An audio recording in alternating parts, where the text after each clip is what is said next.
Meus irmãos, vamos colocar em pé, lemos a Escritura.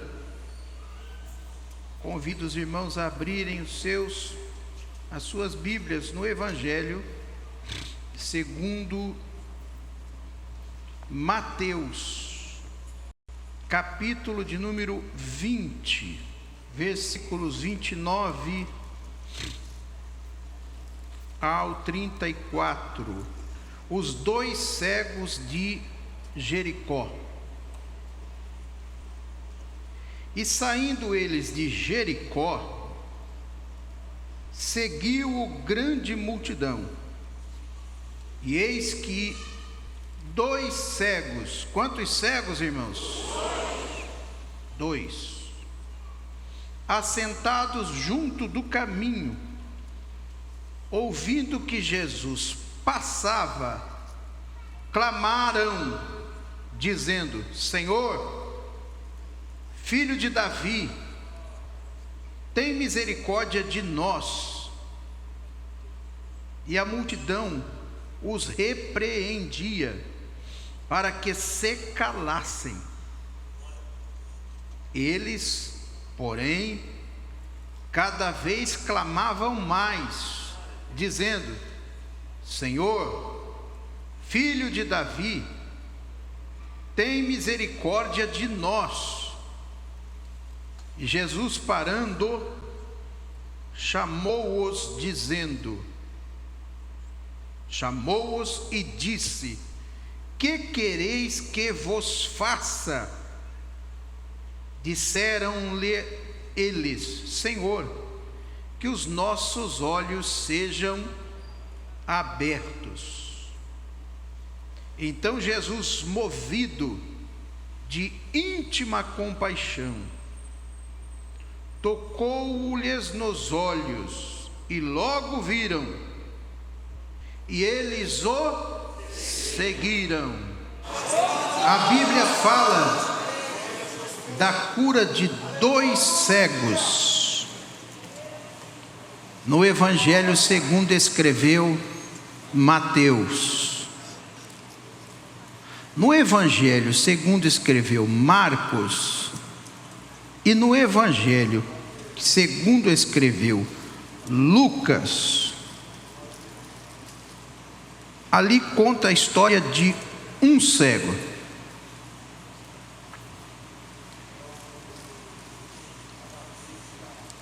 No Evangelho segundo Marcos, ainda dá o nome de um desses cegos. O nome dele é Bartimeu, um deles. Diz assim: Bartimeu, o cego, filho de Timeu, estava sentado junto ao caminho mendigando. A Bíblia não tem, vamos logo colocar isso definitivamente, para nós não termos dúvidas quanto a isso. A Bíblia não tem erro. A Bíblia não está errada. Marcos não está errado na sua narrativa, nem Lucas está errado na sua narrativa, e nem Mateus está errado na sua narrativa. Um texto complementa o outro. O único que foi testemunha ocular deste milagre, que viu com seus próprios olhos, foi Mateus. Mateus andava com Jesus. Mateus era um dos 12 apóstolos, discípulos que foram nominados apóstolos. Marcos e Lucas, eles não andaram com Jesus. A única testemunha ocular foi Mateus, nesta narrativa, nesse texto. Não, pastor, mas João também foi. Mas João não registra esse milagre. Esse milagre só é registrado no Evangelho de Mateus, no Evangelho de Marcos e no Evangelho de Lucas. Então, nós precisamos, sempre que houver uma nuvem de dúvida sobre a fidedignidade da Bíblia e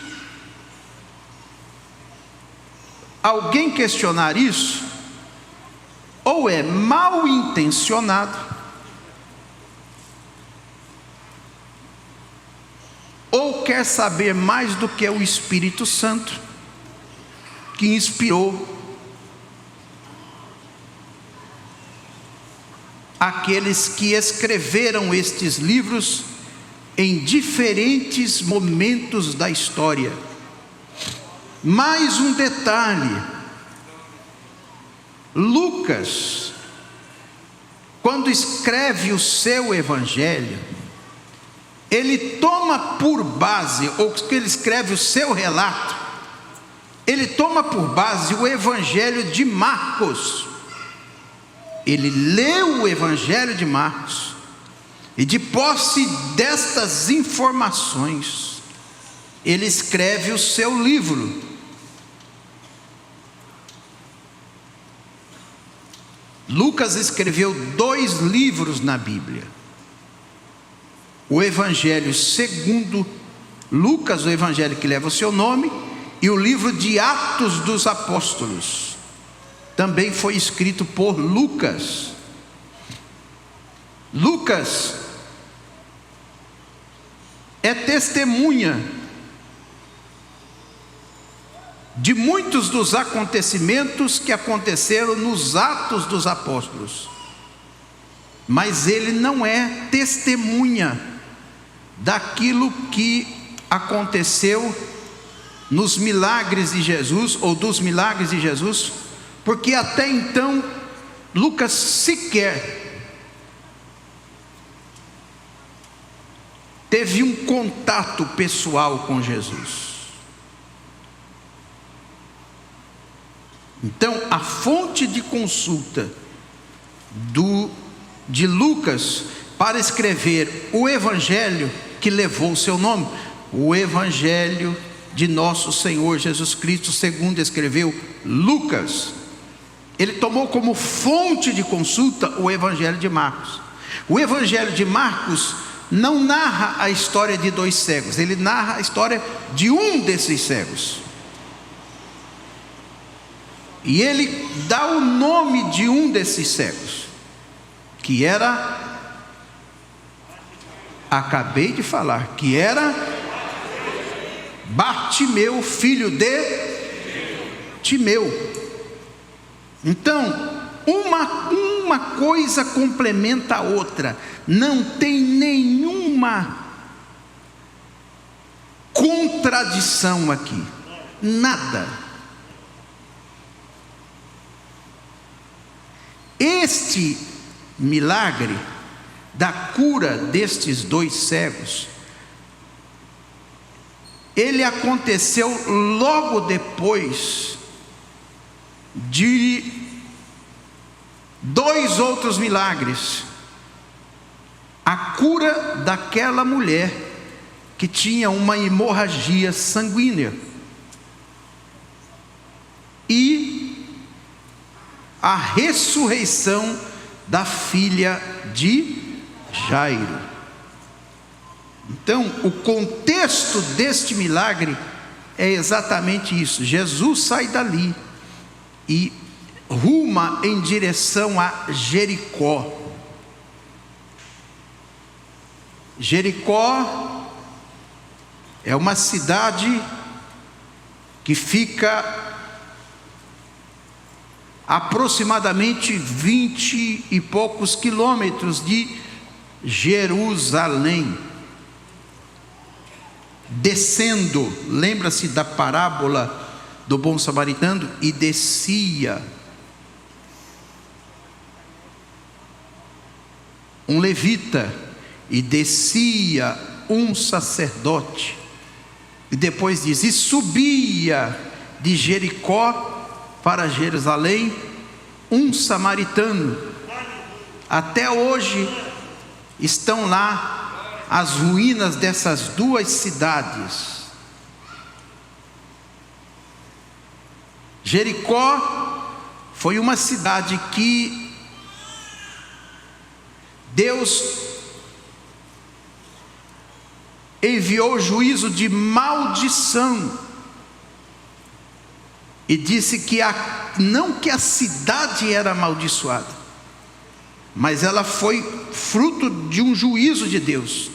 E Deus disse que aquele que reconstruísse a cidade de Jericó deveria ser maldito, ele e toda a sua descendência. Não é que Jericó era amaldiçoada, mas sim aquele que viesse a construir ou reconstruir aquela cidade. Se vocês olharem a história de Jericó, vocês verão, esta cidade faz muita parte da história do Antigo Testamento. Talvez a passagem que mais nos chama a atenção e que qualquer crente sabe é a destruição das muralhas de Jericó. Deus mandou o povo dar 6 voltas em direção à cidade e no último dia dar mais 7 voltas, foram 13 voltas. Aquela passagem nos ensina uma coisa muito interessante. Tem problemas que Deus te dá autoridade para você resolver na hora. E tem problemas que Deus permite que você passe por um processo. Tem hora que você dá um brado e a muralha cai. E tem hora que você precisa ficar contornando a muralha.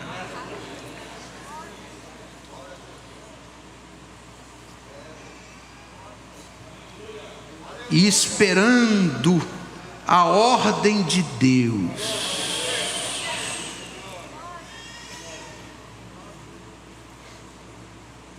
A gente tem que entender os processos de Deus na nossa vida.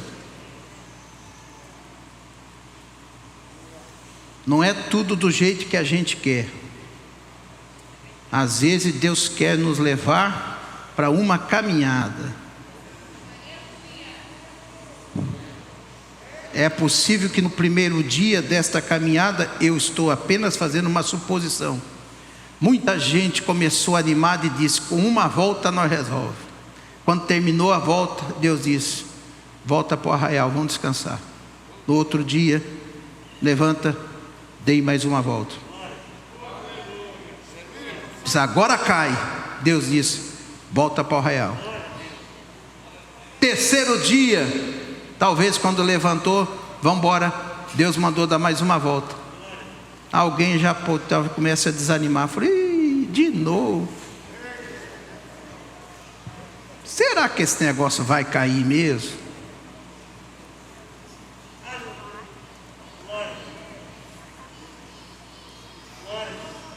Talvez tenha levado muitas horas e quem sabe até dias.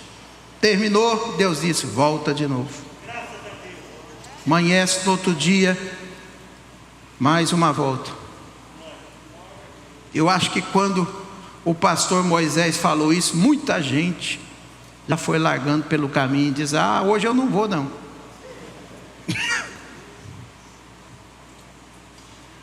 Hoje eu não vou não, estou muito ocupado, estou muito cansado, mal me representa lá.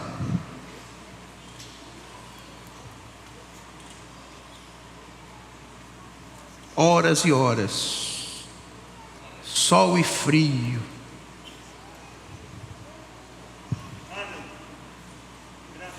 os pés inchados. Quinto dia, nada. Senhor, será que o Senhor está conosco mesmo?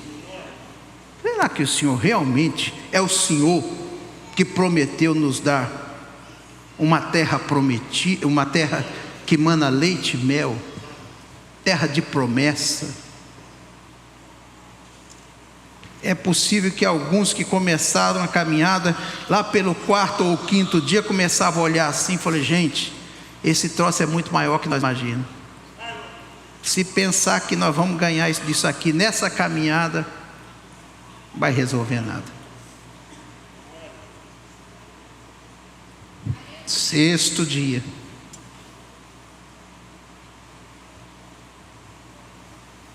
Quando eles terminaram, que chegaram no final, Deus disse: agora é mais 7 voltas, num dia só.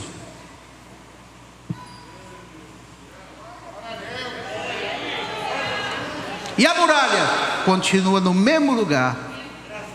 E os guardas que estavam em cima da muralha dizem: quem é esses malucos que estão vindo todo dia aqui?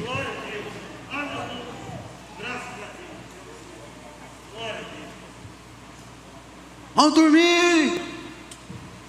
Eu tenho promessa de Deus.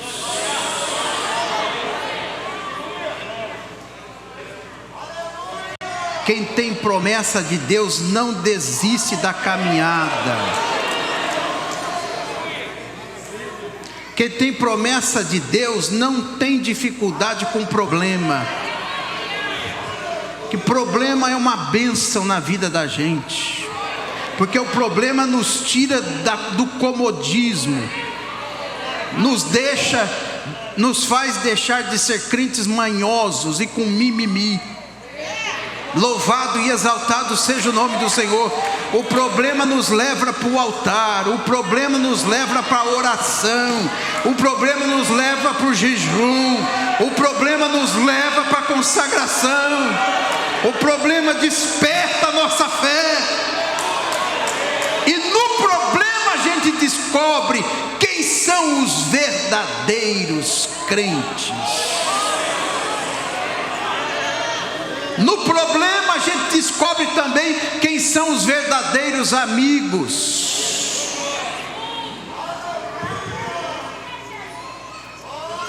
No problema a gente descobre quem está disposto a andar conosco no começo da caminhada e até o final da caminhada. No problema a gente descobre quem está orando para a muralha e quem está olhando para o Senhor.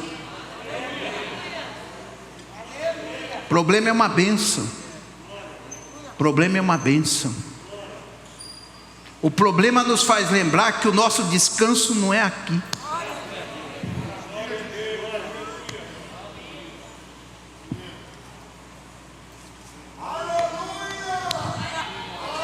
E o problema nos leva para novos desafios. O problema, ele é um caminho para o nosso sucesso.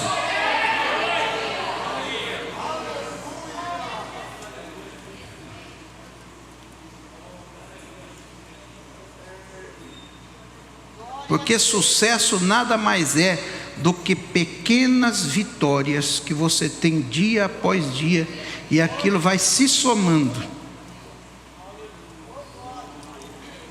Vitórias e fracassos, vitórias e fracassos, vitórias e fracassos, vitórias e fracassos, vitória, vitória, fracasso, fracasso, vitória, vitória, vitória, vitória, e assim é. A vida do crente é assim. Tem hora que Deus joga no chão a muralha na hora, e tem hora que Deus transforma aquela muralha num processo de crescimento na nossa vida espiritual. Aleluia. Quando você guarda ressentimento, mágoa, essa palavra mágoa quer dizer má água, água ruim, água podre. Má água, isso quer dizer mágoa. Ressentimento, sentimento ruim que todo dia vai sendo realimentado. Ressentimento.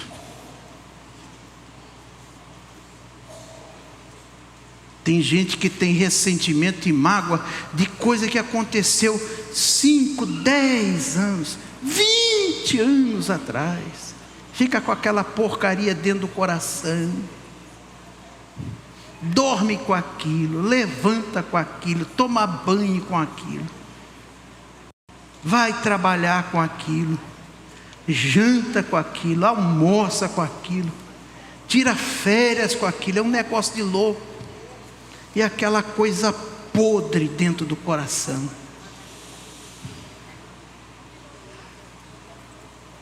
Não deixa a sua alma apodrecer, não deixa a sua alma ficar podre. Um negócio desse dentro da alma apodrece a alma, e a vida vai passando, a vida vai passando.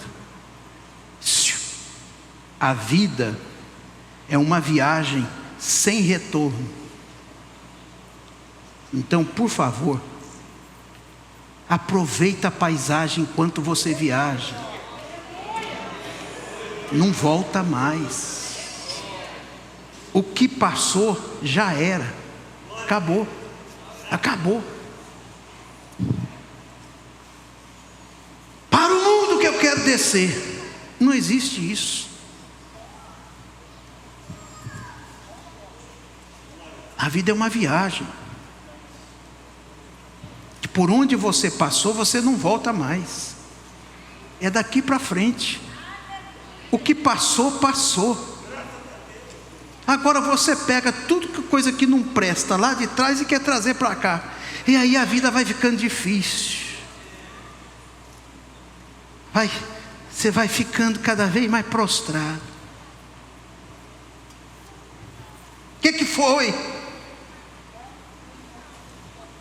Está ruim. Alma pesada. Coração amargurado.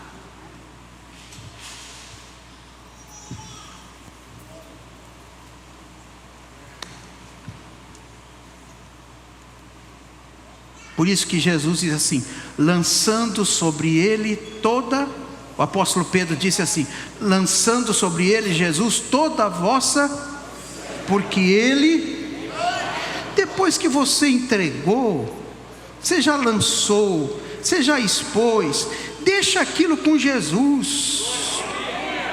Aí você quer pegar essa muamba e quer carregar no coração, não vai prestar. E aí os dias vão passando, e é o que eu sempre disse, não é um dia a mais, irmãos, é um dia a menos. Não é um dia a mais, é um dia a menos. É um dia a menos. Oh, mais um dia que eu vi. Não, é menos um dia. A conta é diferente. E você fica tranquilo que daqui a pouco vai chegar a hora de você ir embora. Vai chegar. Você pode se esforçar o máximo para retardar isso, mas por mais que você retarde, olha, irmão Manuelzinho é um que bateu 100 e virou 100, já está indo para o 102, mas o irmão Manuelzinho é uma exceção. Bateu 85, então já pode começar e despedindo dos irmãos.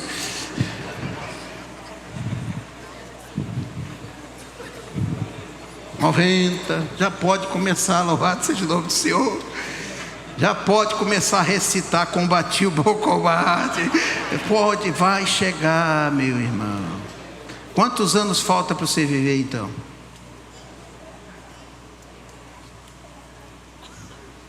Irmão, tem gente que se a gente entrega um clipe para ele tomar conta, ele transforma aquele clipe numa arma. Virar essa clipe aqui, ó, começa a cutucar todo mundo, que ele vira uma arma. Vou apertar aqui. Ou então vira o clipe do lado assim, diz, sai de perto de mim, eu sou vaso. Mano do céu, doideira, coisa de maluco, coisa de maluco. Irmão, simplifica isso. Joga essa muamba fora, joga essa bagagem fora. Irmãos, eu não tenho tenho mágoa no meu coração de ninguém. Eu não carrego isso na minha vida. Eu não conheço alguém nesse momento aqui agora que eu esteja com ressentimento, com mágoa. Isso não existe dentro de mim. Não tenho isso. Ódio, não sei o que é isso. Ira, não sei o que é isso. Ah, mas o senhor não sei? Sinto, eu só não deixo essa porcaria ficar aqui dentro. Ficar olhando para o irmão assim, ó, irmão, meter um X na sua testa aí. Isso não existe para mim. Isso não existe, não existe isso. Eu deito e durmo, amanheço no outro dia, e os problemas estão todos para serem resolvidos. Louvado seja Deus que tem problema. Louvado seja Deus pelos problemas. Graças a Deus que eu tenho problema. Eu mesmo às vezes não tenho problema não, é problema dos outros. Lá em casa eu não tenho problema com a Marvi, vivo bem, tranquilo. Não tem briga com a Marvi, não tem nada disso. Meus cachorrinhos me adoram. Eles fazem festa quando eu chego, e eu festejo com eles. Meus 20 gatos que tem lá são maravilhosos. 20 gatos.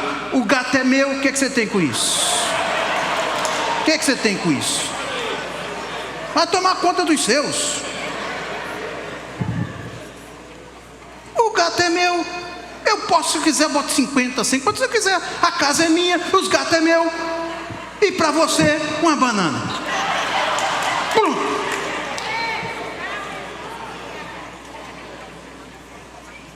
Eu preferi gato do que filho tribuloso. Cada um tem uma escolha. Não, mas meus filhos são uma bênção, graças a Deus. Mas tem uns.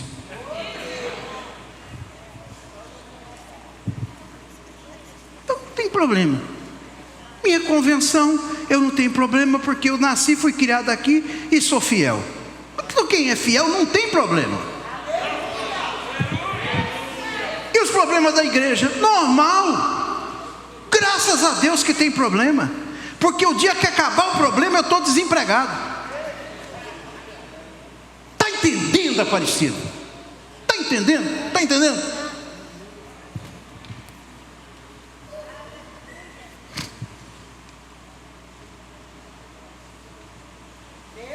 Se Jesus quiser me levar agora, minha alma está leve.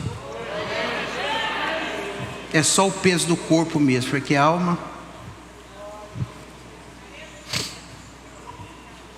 Um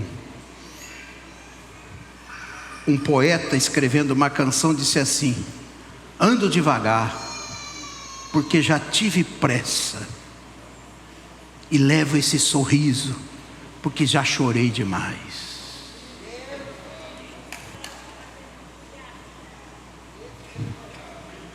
Não vale a pena. As experiências servem como uma luz que vai na minha frente, para que eu não erre. É para isso as experiências. Não é para ficar contando caos. É para ser um farol. Quando chegar ali na... Opa, aqui eu já sei. Aqui eu não vou não, porque ali tem buraco. Opa, ali tem um laço. Então as experiências são como luzes que vão na nossa frente. Louvado seja o nome do Senhor. Você quer saber quem são os verdadeiros heróis? Não são os que estão escritos nos quadrinhos, nem inventados por mente de pessoas desocupadas, ou que querem ganhar dinheiro em cima de tragédias. Os verdadeiros heróis são os crentes antigos da igreja. Os obreiros antigos da igreja, eles são os verdadeiros heróis da fé. É gente que já passou por um caminho que você ainda não passou. Se você parar para ouvir o que eles têm a dizer, serão coisas simples, mas coisas que podem mudar a sua vida. Por isso que a Bíblia diz que os mais novos têm que aprender com os mais antigos. Os jovens devem aprender com os anciãos. As mulheres novas devem aprender com aquelas que são casadas no Senhor. Por quê? Porque eles são verdadeiros luzeiros. E quando eles disserem, não vai por aqui, não teima, porque se você for, você vai quebrar a cabeça.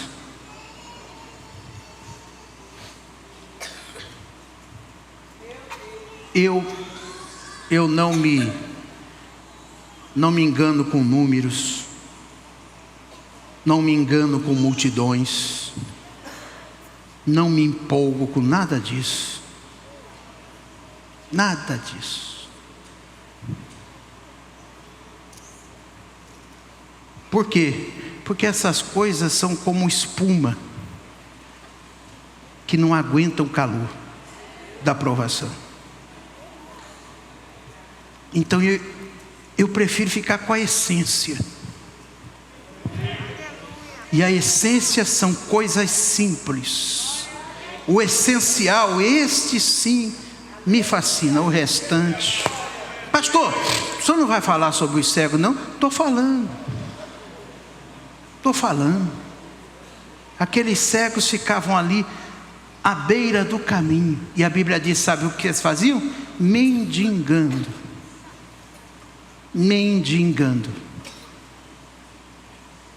Todo cego, quando ele era conhecido na cidade, e tinha uma história, porque tem cego e cego, ele ganhava uma capa, que era uma espécie de autorização para viver na vida de mendigo. Por isso que a Bíblia diz, deixando a sua capa, o seguiu. Que significa dizer, voltar para ser cego nunca mais. E voltar para ser mendigo nunca mais. Minha vida vai mudar. Aleluia. Tem gente que é como esse cego, só fica na beira do caminho mendigando. Ele mendiga afeto, ele mendiga a oração. A vida dele é uma mendicância. Oh, irmãos, ora por mim. Ora por mim. A luta está muito grande. Aí outro vem e diz, não, a minha é pior, irmão, a minha é pior. Eu estou aqui na beira desse caminho esperando, irmão, esperando essa vitória. E a vitória não vem. Oh, meu Deus, você quer poder uma luta lá em casa. Ah, tá, ok. Tudo bem, já entendi. Você quer que eu ore por você? É. E você, está orando? Ah, não tenho força para orar, não tenho força para buscar Deus. Aprendeu a viver na mendicância. Pede oração, mas não ora.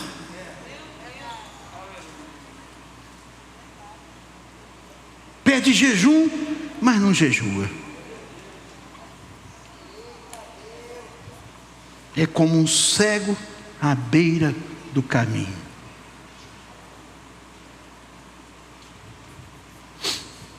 Um dia Jesus resolve entrar na cidade de Jericó. Ah, mas a Bíblia diz, uma hora fala que é na entrada, outra hora fala que ele saindo de Jericó. Uai, depende de como você vê, porque todo outro lugar que entra é o lugar que sai também. Aí depende da vista que você quiser. Está entendendo? Não tem contradição nenhuma. Todo lugar, toda cidade que é entrada, também é saída. Um disse na entrada, outro disse saindo de Jericó. Qual é o problema?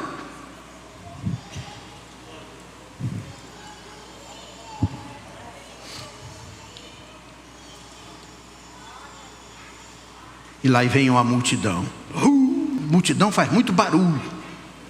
Muito barulho. Todo mundo gritando. E no meio daquela gritaria, o cego começou a entender que era Jesus que estava chegando. Jesus estava vindo para perto. Nessa noite eu quero dizer a você: Jesus está neste lugar. Quem pode glorificar a Ele nesta noite?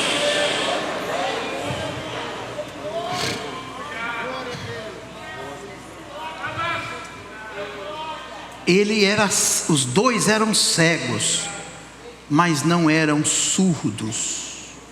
Eram cegos, mas não eram mudos. Então, quando eles ouviram que Jesus estava chegando, eles começaram a bradar: Jesus! E aí tem uma coisa maravilhosa. Eles dizem: filho de... se referindo a deidade de Cristo, e também se referindo a Cristo como o filho do rei Davi, ou seja, aquele da qual a linhagem viria a ser o Salvador, o Messias e o Redentor de Israel. Eram cegos no mundo natural, mas não eram cegos no mundo espiritual. Eles sabiam que havia uma promessa. Louvado seja o nome do Senhor. Eles sabiam que havia uma esperança de alguém que viria para resgatar Israel da escravidão e do império romano. É por isso que eles chegam e dizem: Jesus, filho de Davi, tem misericórdia de mim. Em outras palavras: Jesus, Tu és o rei que nós esperamos, Tu és o rei que nós ansiamos, Tu és o desejado de todas as nações, Tu és a resposta da oração da minha família, Tu és o anseio da nossa alma. Jesus, filho do grande rei Davi, tem misericórdia de mim. Aleluia, aleluia, aleluia, aleluia. Tem misericórdia. E à medida que eles falavam, eles gritavam mais alto do que a multidão, a tal ponto que a multidão ficou incomodada com o grito daqueles homens. Era a única chance que eles tinham. Talvez nunca mais Jesus voltasse a Jericó. Talvez eles não pudessem acompanhar a multidão porque eram cegos.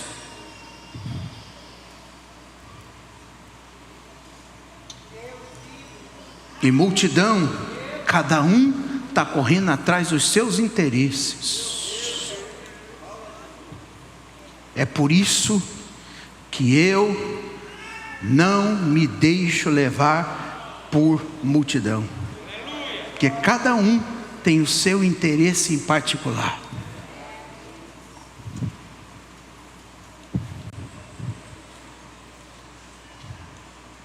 Isso tanto é verdade que um dia Jesus parou e se apresentou à multidão e disse: vocês só me seguem por causa da comida que eu dou para vocês, mas eu vou apresentar um alimento aqui que vai matar a sede e a fome da alma de vocês. Ele diz: eu sou o pão da vida.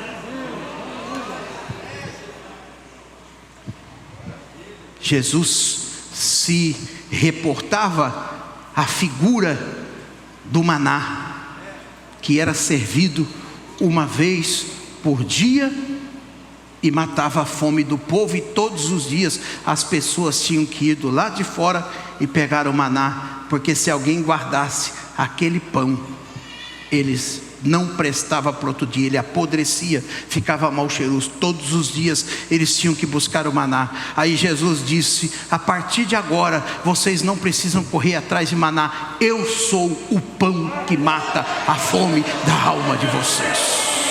Quando Jesus se apresentou dessa maneira, a Bíblia diz que a multidão se escandalizou. E a Bíblia diz: esse homem está maluco, ele está se apresentando como Deus, ele é doido, perdeu o juízo, vamos embora, ele está apostatando, ele é louco. Todo mundo deixou, aquela multidão virou as costas e foi todo mundo embora, porque a multidão, quando ela é contrariada, a tendência é essa.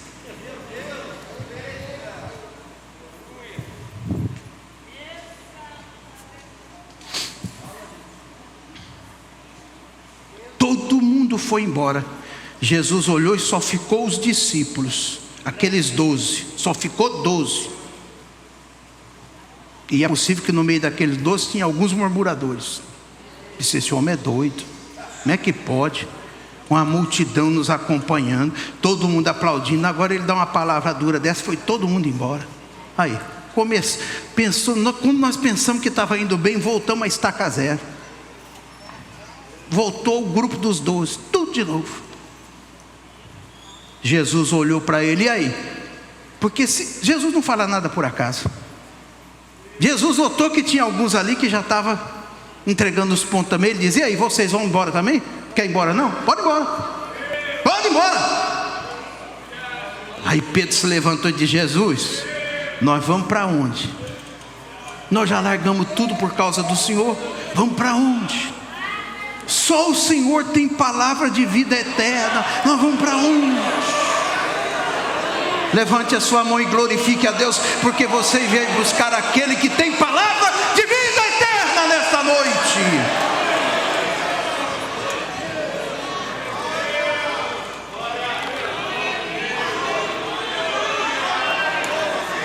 Aleluia, aleluia, aleluia. Jesus, Filho do Rei, tem misericórdia, tem misericórdia, tem misericórdia, tem misericórdia. Oh Rei, tem misericórdia. Rei, tem misericórdia. Rei, tem misericórdia. Ei, por favor, pare, tem misericórdia, tem misericórdia. A multidão olhou e disse: cala a boca, maluco. Para com isso. Para que essa gritaria? Para que esse barulho? Não incomode o mestre. Vocês estão atrapalhando aqui a procissão.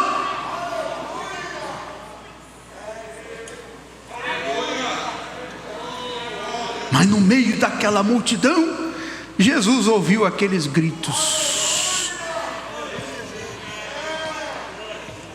E diz a Bíblia Sagrada: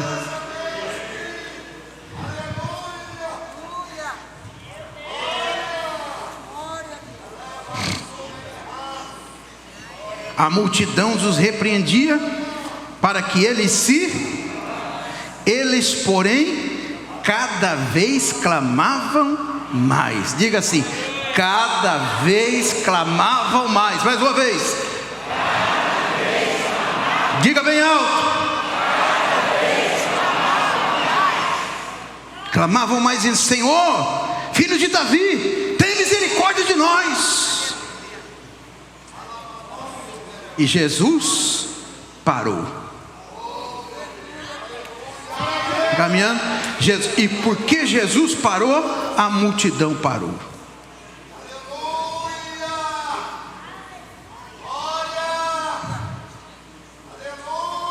E Jesus disse: vem para cá, vocês que estão gritando aí, vem aqui. Jesus os chamou. É possível. Nos outros evangelhos a gente vê exatamente isso. A mesma multidão que estava repreendendo aqueles homens, mandando eles calar a boca, disseram: o homem está te chamando. Vamos embora, vamos embora, vamos embora. Vamos embora. A Bíblia diz assim: Jesus parando chamou-os e disse: que quereis que vos faça? Essa pergunta é intrigante. Intrigante. Primeiro, porque eles eram cegos, e Jesus sabia que ele era cego, e Jesus sabia que eles queriam serem curados da sua cegueira. Mas Jesus pergunta: que quereis que vos faça? Ela é intrigante também, porque tem muita gente que na hora de pedir, pede o supérfluo e não pede o essencial.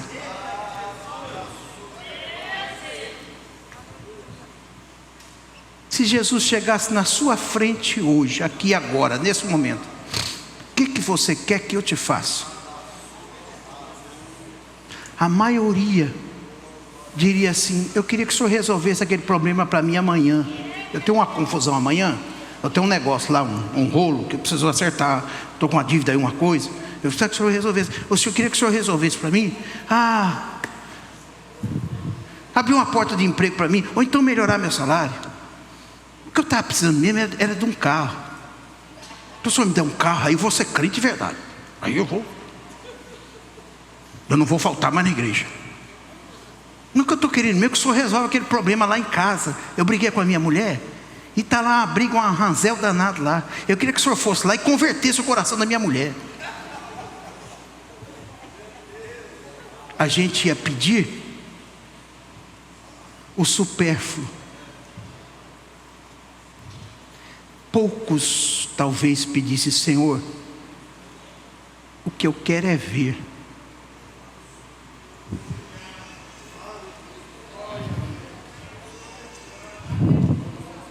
O salmista disse assim: desvenda os meus olhos, para que eu compreenda as maravilhas da tua palavra. A história desse cego é intrigante, porque ela nos faz entender que quando nós estamos diante do Senhor, nós não podemos perder tempo com coisas que não são essenciais.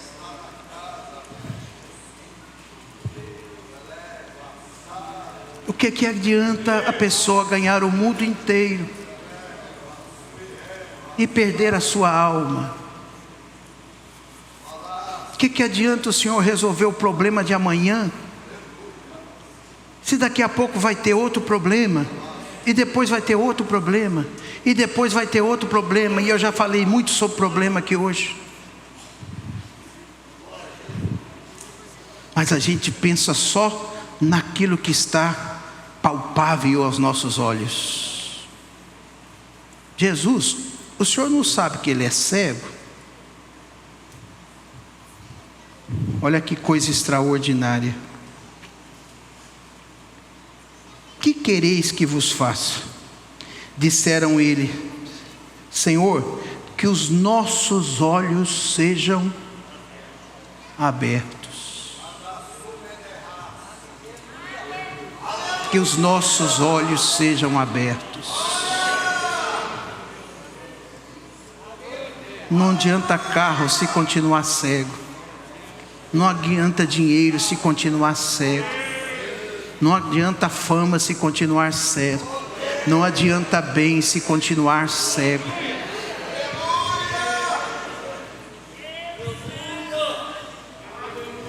Um dia Deus se levantou e apareceu a Salomão e disse: Salomão, pedes o que você quer. Pedes o que quer. Pede o que você quiser.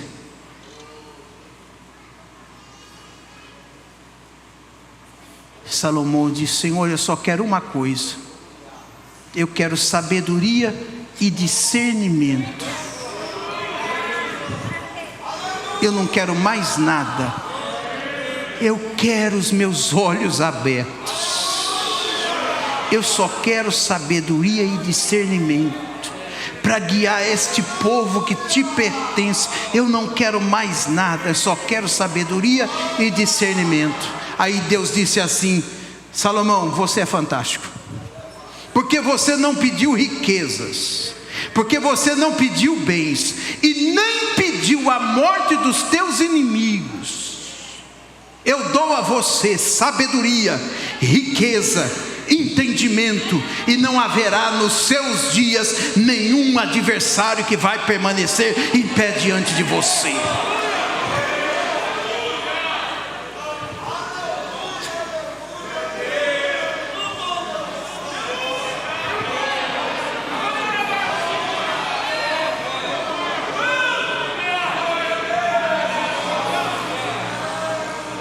Eu quero que os meus olhos sejam abertos, Senhor. Eu quero que os meus olhos sejam abertos. Aleluia. Louvado seja Deus. Louvado seja Deus. Louvado seja Deus. Louvado seja Deus. Senhor, abre os nossos olhos para contemplar as maravilhas da tua lei. Abre o nosso entendimento para entender qual seja a tua vontade para a nossa vida. Diga assim comigo: Senhor, Senhor Jesus, abra os meus olhos.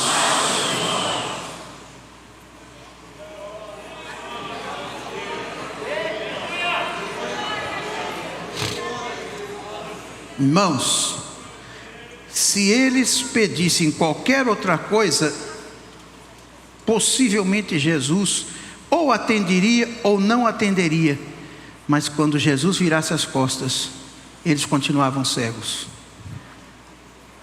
Eles continuavam cegos. E como cegos, talvez continuassem mendigando. Às vezes, você não recebe as coisas de Deus porque você não sabe pedir. E quando você pede mal. Você pede uma coisa que o Senhor não gosta. O Tiago diz: muitas vezes vocês pedem e não recebem, porque vocês pedem as coisas apenas para os deleites e prazeres desta vida. Está lá em Tiago.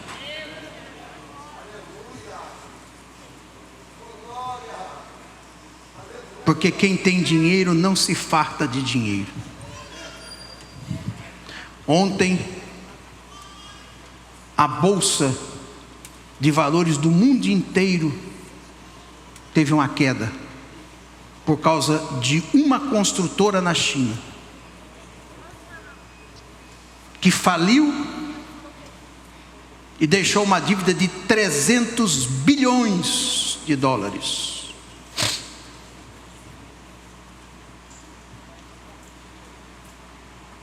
E agora está vindo os tsunamis. Quem comprou imóveis através de parceiros dessa construtora no mundo inteiro,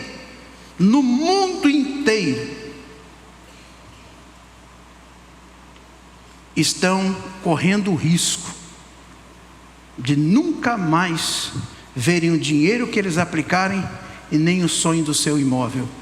Aqueles que deram os seus imóveis em garantia para adquirir, quem sabe, um outro imóvel, agora vai ver o preço dos seus imóveis despencarem.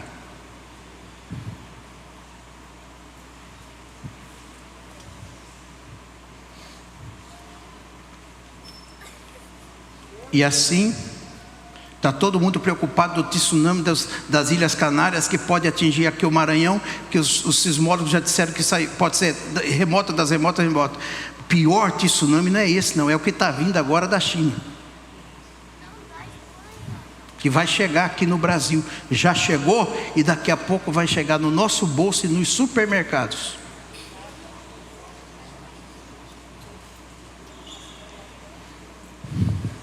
Agora deixa eu te falar uma coisa.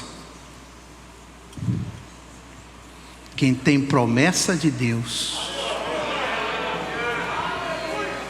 pode quebrar a China inteira.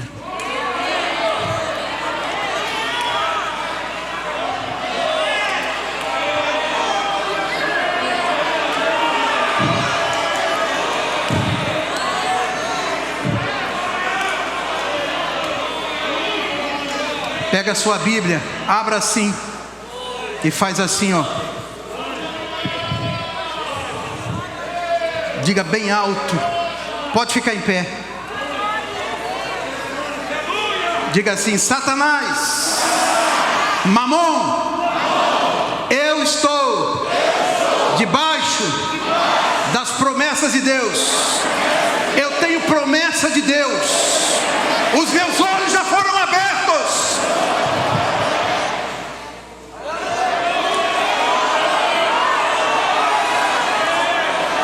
Esfrega isso na cara do diabo agora, em nome de Jesus. Eu tenho promessa de Deus. Eu tenho promessa de Deus.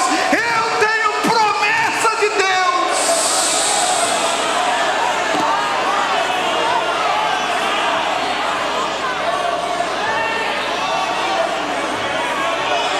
Pode abaixar a sua Bíblia e glorificar ao Senhor.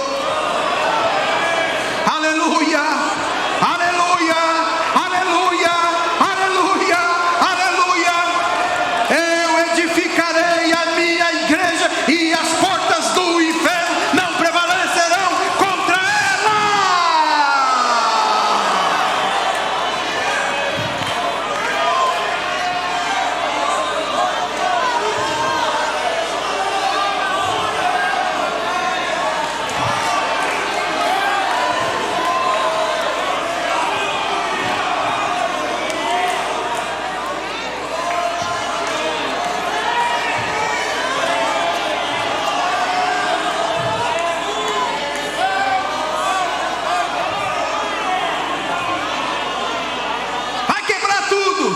Mas eu tenho promessa de Deus. Vai dar tudo errado, eu tenho promessa de Deus. O anjo da morte está passando, eu tenho promessa de Deus. A minha casa está marcada com sangue nas ombreiras e das vergas da porta. Eu tenho promessa de Deus. Eu tenho promessa de Deus. Eu tenho promessa de Deus.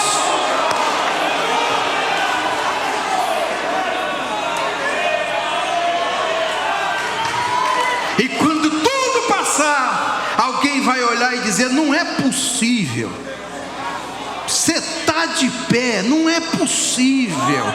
Como é que você conseguiu? Meus olhos foram abertos. Jesus passou lá na Jericó, chamada Minha Vida. Era uma cidade amaldiçoada, a minha vida, mas Ele veio e me abençoou, mandou eu jogar a capa fora, abriu os meus olhos e agora eu ando debaixo da promessa de Deus. A Bíblia diz que eles passaram a o seguir. Meus irmãos, que Deus aplique a palavra aos nossos corações. Que a gente saia daqui hoje com a vontade enorme de seguir Jesus. Aonde guiar-me, meu Senhor, eu seguirei por seu amor. É sua mão por me ferida sobre a cruz. Cante bem alto.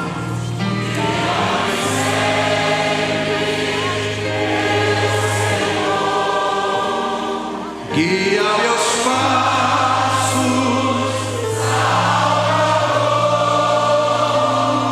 tu me compraste sobre a cruz.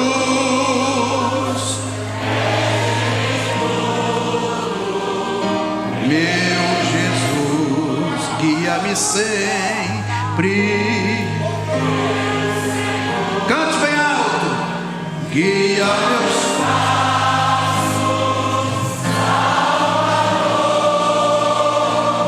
tu me compraste sob a cruz. Rege-me em tudo.